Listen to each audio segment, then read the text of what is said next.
هلا والله، جينا لكم النهارده فيلم جديد. اتمنى الفيلم يعجبكم. قبل ما نخش على الفيلم تشتركوا في القناه وخلونا نخش على الفيلم.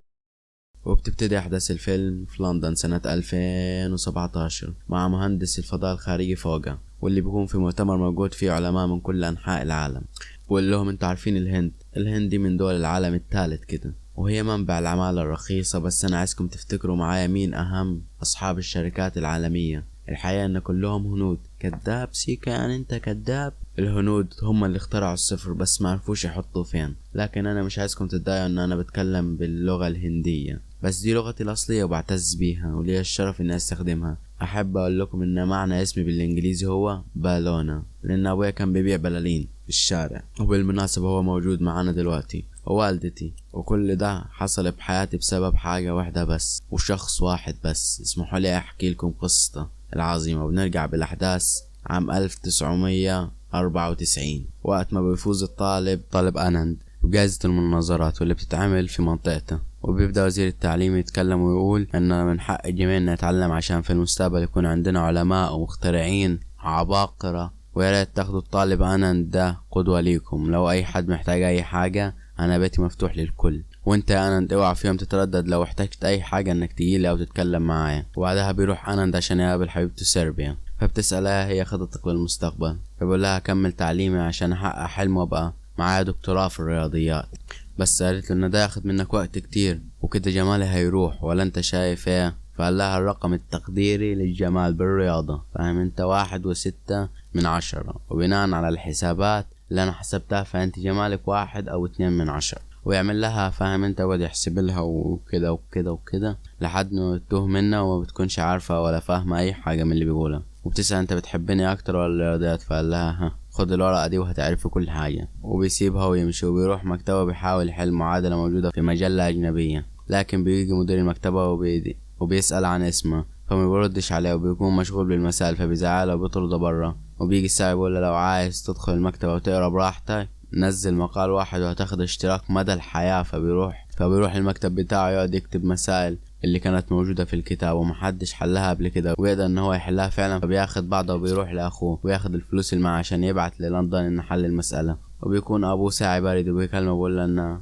قدر يحل المسألة وعايز يبعت لهم، لكن الفلوس معاه مش كفاية. فبيلم ابوه الباقي من اللي شغالين معاه وبيكونوا معارضين فكرة انه يبعت للندن، لان مفيش هندي هيقدر يجاري الغرب في العلوم، ان ابن الملك دايما بيكون ملك. ولكن ابوه بيقنعهم ويقول لهم ان الكلام ده زمانه فات، واللي هيحكم وهيتمكن هو اللي هيستحق العرش بنفسه. ولما يرجعوا للبيت بيقول لوالده انت مش عايز تتجوز او على الاقل يبقى عندك بنت في حياتك يا ابو الاشمال ده؟ فبيفضل يفكر في صربيا وان قد ايه بيحبها وهي جميلة وما يقدرش يستغنى عنها وكل الكلام ده. والمشكلة مستواه المادي اعلى منه بكتير، عشان كده بقرر يستنى لما يحقق حلمه الاول وبيكون مستعد يتقدم لها في اي وقت. وبعد مرور كام يوم كده بيرجع والده البيت وبيكون فرحان وسعيد جدا وبيقول لها ان جامعة كامبريدج قبلته والمعادلة اللي حلها نالت اعجاب كل الدكاترة. فبيتفاجأ انا مكنش مصدق نفسه من الفرحة. ولما بيروح لمسؤول المكتبة بيقول له اعرفك بنفسي، انا اللي مكتوب اسمي هنا في المجلة. وبعدها بيبدأ في تجهيز الأوراق عشان السفر للندن. وبعدها بيروح يحضر عيد ميلاد سيربيا حبيبي، وبيتعرف بعدها على والدها. فبيقول له انت مش قابلت في جامعة كامبريدج؟ فبيقول له ايوه انا حقيقي فخور بيه، بس قول لي انت هتقدر تسافر ازاي؟ فقال له والد دفع نص التكلفة ولسه بنحاول نجمع الباقي. طب يا راجل يا جلدة يا بارد، لما هيقول لك هيحول وهيحوش ويعمل، يا اخي طلع لي حتى 5 جنيه اديها ده انت جلدة. ولا ان الوزير وعدنا ان هو هيساعدنا وهيدفع الباقي؟ فقال له ها، الوزير ويدفع في نفس الجملة؟ عموما يا عم بالتوفيق يا جلد يا معفن، اديه فلوس. طب يروح وبيروح آنند وابوه لوزير التربية والتعليم عشان يساعدهم في تذكرة السفر، لكنه بيعمل عبيط، يعمل من بنها زي ما هنقول، وبيفضل يضيع الوقت ويمشيهم هم راجعين بيكونوا حزينين جدا وزعلانين. لكن ابوه بيقول له انه هيتصرف ويجيب له التذكرة. وبعدها بيحاول يستلف فلوس من اصحابه لكن محدش يرضى يديله. ويروح البنك عشان ياخد قرض لكنه ما بيكونش عنده حاجة عشان يديها لهم مقابل القرض، فبيرفضوا طلبه. ويروح وهو زعلان. فبتقول له الام انت مش هتقف لو ما روحتش يعني. فبيقع الاب من طوله وبياخدوه اخوه بسرعة على العجلة عشان يودوه المستشفى، لكن بيموت في الطريق قبل ما يوصلوا المستشفى. بعدها بنشوف آنند وهو قاعد مع حبيبته بيقول لها ان خلاص ما بقاش ينفع يكمل معاها، خلاص احلامه اتدمرت. وبيعمل بعديها قرص في البيت وبيلفها في ورقة وبيطلع يبيعها بالعجلة لحد ما بيجي يدي الواحد القرص، فبيلاقي ان جواب جامعة كامبريدج هو اللي ملفوف فيه القرص زينا احنا هنا، وبيحزن جدا وبيكون ماشي بعديها بالعجلة، فبيلاقي عربية فجأة بتخبط فيه وتوقع، بيطلع منها واحد يزعله ولا مش تبص قدامك كويس، فقال ايه ده انا عارفك انت اللي طلعت الاول على دفعتك، انت ازاي يوصل بيك الحال كده يا ابني؟ تعالى انت فزت بالميدالية الذهبية للمناظرات سنة 1996 وجاي دلوقتي تبيع لي قرص، انت كنت هنا انا كنت هناك، وبالمناسبة وبعدين ازاي واحد بذكائك يبيع قرص في الشارع؟ انت عندك موهبة لازم تستغلها، تعال معايا. وبياخده معاه البيت وبقول له ده المعهد الهندي للتقنية، وبقول له القبول فيه صعب جدا لدرجة انه ممكن واحد من 100,000 طالب بس هو اللي يتقبل، والأغنياء ممكن يدفعوا ملايين عشان ولادهم يتقبلوا. عشان كده السياسيين ورجال الأعمال بيستثمروا فلوسهم في إن هم يعملوا مراكز تدريب وسناتر زي عندنا كده، يجني من وراها ملايين الأرباح. انت عارف أنا والله إن السناتر دي هتكسب. دكتور أول وانا عندي مركز الخاص بيا، واتمنى انك تنضم معايا وتدرس الطلاب، وخد الفلوس دي واعتبرها مقدم لشغلنا مع بعض. وبعدها بيوافق بدون تفكير، وبيبدأ أنا في مهمة التدريس، ومع الوقت بتزداد شهرته أكتر وأكتر في المدينة، ويزيد معاها تقديم الأهالي لأبنائهم في مركز آناند، وبتضاعف الأرباح، بتتغير حياتها بشكل كامل، وبيسيب حياة الفقر، وبيستمر في الشهرة كل يوم عن يوم، وكل يوم بتزيد ثروته أكتر وأكتر، لكن في نفس الوقت بتتغير شخصيته بالكامل، وبيتحول لشخص فاشل في الحياة، وبيسهر ويشرب طول الوقت ويبزق في الفلوس. وفي يوم بيكون خارج من الكازينو، فبيلاقي شاب بيذاكر على الرصيف، فبيسأل انت بتعمل ايه يا ابني هنا؟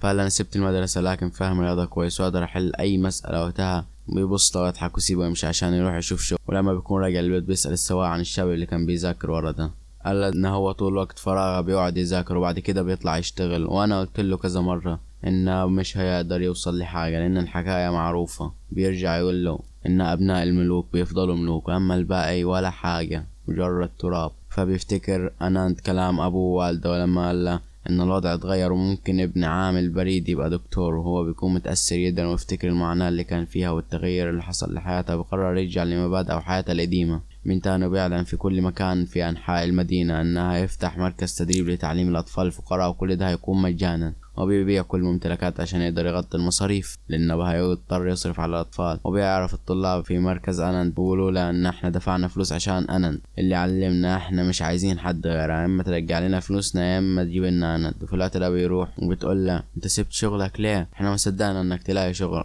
انا معك انك تعلم الاطفال المجان، بس انا كده اللي هدفع الثمن لان في ضابط متقدم لي ووالدي موافق عليه وانا كمان مضطر اوافق. خد رسائلك الحب اللي كنت بعتها لي وانساني، وابقى قابلني لو حد اتعلم عندك. وبتسيبه وتمشي، لكن ما بيكونش فارقة معاه، ودن طين ودن من عجين. وبيبدأ في تجهيز المكان اللي هيعلم فيه الطلاب، وبيجهز المكان اللي هم هيعيشوا فيه. وبعد كده الأطفال اللي عايزين يتعلموا كلهم بيتصرفوا عشان يوصلوا للمكان لأن هم بيكون الفقر مليهم، وبيواجهوا مصاعب كتير لحد ما فعلا بيوصلوا. بيكون العدد كبير جدا جدا، فبيعمل لهم اختبار قدرات انهم مش هيقدر يستقبل غير 30 طالب بس، وينجح 30 واحد منهم في الاختبار. وبيبدأ أول يوم بيتعرف عليهم واحد واحد، ويسألهم كل واحد عن حلمه وإن نفسه يطلع ويفرح لما يلاقي أحلامهم كبيرة، وإن واحد نفسه يطلع ناسا، والتاني هندسة فضاء، والتاني علوم، والتالت طب.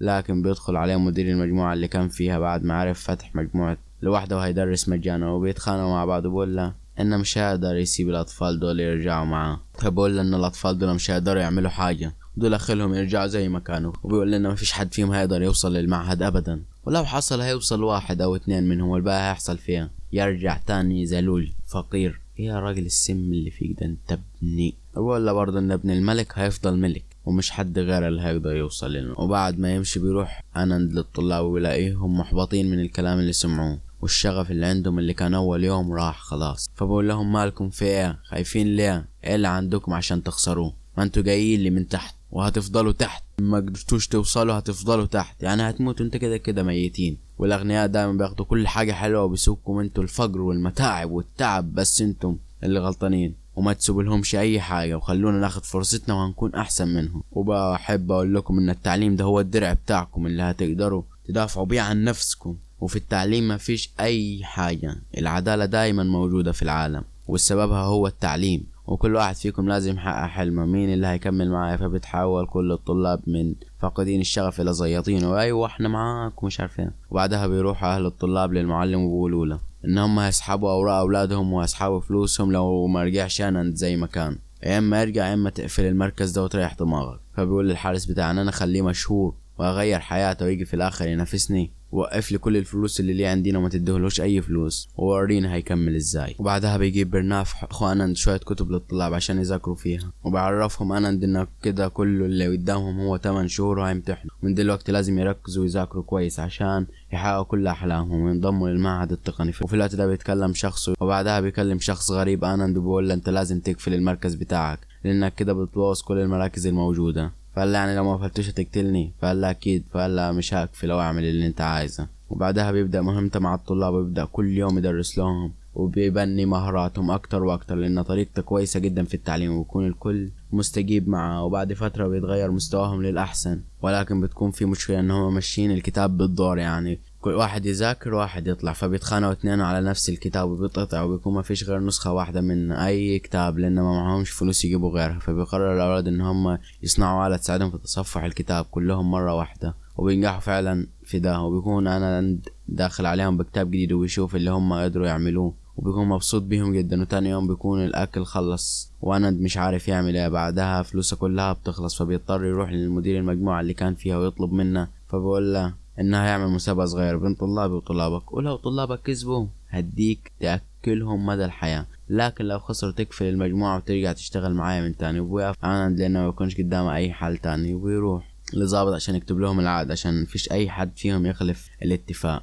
وبيجي تاني يوم وبيطلب انند من الطلاب ان هم يركزوا كويس جدا في الاختبار وبقول لهم. وبعد كده بيقابل انند، وبعدها بيقابل انند طالب من طلاب مجموعة المتميزين الاغنياء، بقول انا مش ذنبي اني غني وعايزك تدرس لي. فبقول له انت اكلت ايه النهارده؟ فبقول له طبعا اكلت. فبرد عليه يقول له شايف دول كلهم ما كلوش ولا حاجة النهاردة. بيدخلوا الامتحان ويكونوا متوترين جدا وبيخلصوا وبيرجعوا تاني. وبيجي تاني يوم اعلان النتيجة، وبنلاقي الضابط مع اللي معاه درجات الامتحان وورقة الاتفاق داخل، وبيطلع متجوز البنت اللي كان بيحبها انند. وبيعرف بعد كده اخو انند ان واحد من الطلاب اختفى وخد معاه كل الفلوس المتبقية. وبيعلن بعدها الضابط النتيجة اللي بيكون هي نجاح الطلاب المتفوقين، وبيطلب المدير من انند ان هو ينفذ الاتفاق اللي ما بينهم. هو بيكون في تليفون جاء واحد صحفي وبيسأله، بيقول لنا انند مغصوب على الكلام ده وما فيش اي اتفاق ولا اي حاجة. وقبل ما بيتكلم بيظهر الصحفي وبيقول له ان لو في اتفاق احنا عايزين نشوفه، ورونا ورقة الاتفاق، لان يمكن انند يكون مغصوب على الموضوع ده مش عرفنا. وبدور الضابط على ورقة الاتفاق لكنه مش بيلاقيها، وبنفهم ان اللي خدتها حبيبة انند. فبقول انند انه ما فيش اي اتفاق ولا اي حاجة، وياخد طلابه ويمشي. وبالليل بيسألهم انتوا ليه ما قدرتوش تحلوا الاسئلة؟ كانت صعبة مثلا؟ فبقول الطلاب كلهم انها كانت سهلة جدا. فبيسألهم عايزين تروحوا فعلا المعهد التقني؟ قالوا له ايوه. فقال لهم غمضوا عينيكم واحلموا عرفوني شايفين ايه. فقالوا لنا شايفين نفسنا في المعهد والمكان نظيف جدا والطلاب لابسين ملابس غالية ويتكلموا انجليزي كويس، وما عندناش الشجاعة اننا نتكلم معاهم لان عقولنا مشوشة. للأسف احنا ما فيش لنا مكان وسط الناس دي. فقال لهم ما فيش دراسة بكرة عشان عيد الهالوين، والساعة 11 هتروح الحفلة اللي في مركز المدينة وهتقدم مسرحية قدام الكل وهتكون كلها بالانجليزي وفيش كلمة واحدة هتتنطق بالهندي، ولو ده حصل هترجعوا للمكان اللي جيتوا منه. اما لو قدمتوها ونجحتوا هتيجوا هنا تاني. محدش ينزل من على المسرح غير بعد انتهاء العرض. وفعلا يجي اليوم التاني وبيروحوا المركز عشان يقدموا العرض بتاعهم، لكنهم بيكونوا مرتبكين جدا ومش مركزين في اي حاجة، وبيزيد التوتر اكتر لما الكل بيبدأ يتنمر عليهم. ومع ذلك بيستمروا، لكن الكل بيكون رافضهم وبيطلبوا منهم ينزلوا، لكنهم ما بيركزوش مع اللي بيحصل. بيستمروا لحد ما يتغير الوضع ويتعامل معاهم كل الحضور بحماس. فبيفرح انند ان هم يقدروا يتخطوا حاجز الخوف. وبعدها بيروح انند لاحسن مطعم مشهور في المدينة، وبقول له للمدير ان المطعم ده هتقفل بالتحديد بعد 3 سنين و4 شهور و21 يوم. فقال انت شغال منجم بقى ولا ايه؟ فقال لا انا عالم رياضيات، انت شكلك راجل طيب وانا هشرح لك يا باشا بكل بساطة. خلينا نقول ان بيجيلك في اليوم 50,000 $50 و$50 حلوين. لو الواحد دفع 50 روبية يبقى الناتج اخر يوم 70,000 روبية، وفي الشهر 2,050,000، وده مبلغ كويس. ولكن في مشكلة، زباينك بدأت تسيب المكان لأن في مطعم جديد فتح جنبك. بعد فترة ربحك هيوصل ل 450,000 في الشهر بس، وبعد فترة تانية هيبقى 0. فبيحتار من كلامه بيتشتت ويقول ده شكله فاهم ولا ايه. وقبل ما يمشي انند بيقول له طب ادينا حل ما تسيبنيش كده. فقال له الحل انك تديني 30 وجبة ل 30 شخص كل يوم لمدة 3 شهور. فقال له انا موافق. وبينجح انند ان هو يرجع الاكل للاطفال. وبعدها بيروح وزير التربية للمدير بيزعق معاه ويسأله ان ليه سايب انند لحد دلوقتي يدرس بالمجان. وبيطلب منا انه يتصرف. وبيجي الصحفي بعدها لآناند وبيقول له خلي بالك عشان عايزين يتخلصوا منك. فبيقول له يا عم فكك منهم، ده هنشوفوهم متقلقش عليا. وبعدها بيكون آناند ماشي على سكة القطر عشان يودي الأكل للولاد، وبيطلع له 2 وبيضربوه بالنار في بطنه، بيحطوا راسه على القضيب عشان يقضوا عليه خالص، لكن أخوه على آخر دقيقة بينقذه. وبعدها بنروح للطالب اللي هرب من الاختبار وبيشتغل في أمن في مكان، والناس اللي حاولوا يقتلوه موجودين، وبيتكلم معهم مدير المجموعة بيقول لهم يروحوا يقتلوه جوا المستشفى حتى، لأنه أفد منهم مش هيسامحهم. وبعدها بيكون في دكتور فاسد في المستشفى وبيتأخر في علاج آناند، فبيزعق مع الطلاب وبيقول انهم هيعالجوه بنفسهم حتى لو هو ما جاش، وبيقول اخونا ما فيش حاجه هتحصل طول ما هم موجودين معاه. بعدها بيجي الطالب لآناند وبيكون خايف جدا ويقعد يبكي ويعتذر له، وبيقول له انه يسامحه، وبيقول له ان العصابه كلها جايه ومعاهم مسدسات. وبعدها الطلاب كلهم بيجتمعوا في غرفه العمل وبيقولوا للطلاب هو ده الوقت اللازم اللي انتوا تثبتوا فيه نفسيكم للعالم كله وانكم قد التحدي. وبعدها بيقولوا لبعض ان العصابه هتيجوا معاهم ذخيره قليله لان هم يحسبوهم ضعفاء فمش هيجوا معاهم سلاح كتير. وبعدها بيبداوا يجهزوا الخطه اللي هيقضوا بيها على العصابه. ولما بتوصل العصابه بيلاقوا كل الانوار مطفيه بتاعه المستشفى وكأن ما فيش اي حد فيها، وبيطلع واحد من تحت العربيه يفك خرطوم البنزين، وفجاه بيلاقوا فردة كاوتش مولعه جايه عليهم طيران، فبيفضلوا يضربوا عليها نار قبل ما توصل لهم عشان ما تولعش في باقي العربيات وفيهم. وفعلا بتنجح خطتهم ان هم يشتتوا تفكير كل العصابة، وبينجحوا فعلا ان هم يخلصوا كل الذخيرة اللي مع العصابة وميفضلش معاهم ولا طلقة. وده لسه ده مجرد حاجة صغيرة بس من اللي الطلاب ناويين يعملوها فيهم. وبعدها بيستدرجوهم لحد ما يدخلوهم المخزن بتاع المستشفى، وقتها بيقفل عليهم الباب وبيتملي المكان بالغاز. ولما يفتحوا الشباك بيلاقوا الطلاب في الشارع، فبيقولوا لهم لسه في ناس كتير جاية، فبيعرفوهم ان هم مستعدين لاي عدد يجي. ولما بتوصل بقى الرجاله بيكونوا مستنيينهم فوق المستشفى وبيضربوهم بالسهام اللي موجود فيها مواد مشتعله تولع فيه، وبينجحوا في فض الهجوم. وبعدها بروح الامتحان اللي يكون فيه 30 طالب من آناند عايزين يمتحنوا، وهم بيفكروا هل هينجحوا ويوصلوا المعهد ولا هيرجعوا زي ما كانوا. وبعدها بيقعد آناند يفكر مين اللي هيدفن ويرجع للفجر تاني، ومين اللي هيوصل للمعهد، وهيقول يا للي هيوصل وهيقول يا للي اتدفن وخايف. وبيجي يوم النتيجة وبيكون كل الطلاب واقفين مستنين ومعاهم آناند، وبيطمنوا وبيخليهم يفتكروا كل الذكريات الجميلة وأهلهم اللي بعدوا عنهم عشان يتعلموا. ويفتح الباب وتتعلق نتيجة الطلاب، يدخلوا كلهم زي الطيران يشوفوا النتيجة ما عدا آناند، وبيكون واقف خايف مش عارف هيقول لي اللي منجحش. وبعدها بيجي أخو آناند وبيقول له كل اللي انت كنت تحلم فيه حصل وفاز، وال30 طالب كلهم فعلا نجحوا في اختبار معهد التقنية وهيخشوا ال30 طالب. فبيحضنه وبيكونش مستوعب ويقعد يعيط من كتر الفرحة ان اخرهم على ان اخيرا حقق حلمه اللي كان يحلم بيه من طفولته. واكد ان كلام ابوه صح، وان ابن موظف البريد يبقى شخصية ناجحة ومؤثرة. وتروح الطلاب تحتفل معاه بالانجاز اللي عملوه. بتحصل بعدها مدرسة آناند على أفضل مدرسة في قارة آسيا سنة 2010، وتم اعتبارها كأحد أفضل 4 مدارس في العالم كله. وبيكمل فوجا كلامه. فوجا ده أصلا هو العامل الأمن اللي هرب من عند آناند. بقول لهم إن العلم بيقدر يغير آلاف الأشخاص في وقت واحد، لأن الطفل لما بياخد فرصة التعليم بتكون ليه حياة أحسن ليه والعيلة كلها، وبكده بقى قدر يغير حياتنا كلنا ووصلنا لأعلى المراتب. وبكده يكون انتهى الفيلم. تشتركوا في القناة وتحطوا لنا لايك وتابعونا على صفحة الفيسبوك، ولو انت هتشوفونا من الفيسبوك تلاقوا رابط قناة يوتيوب على أول تعليق، روحوا اشتركوا فيها وباي.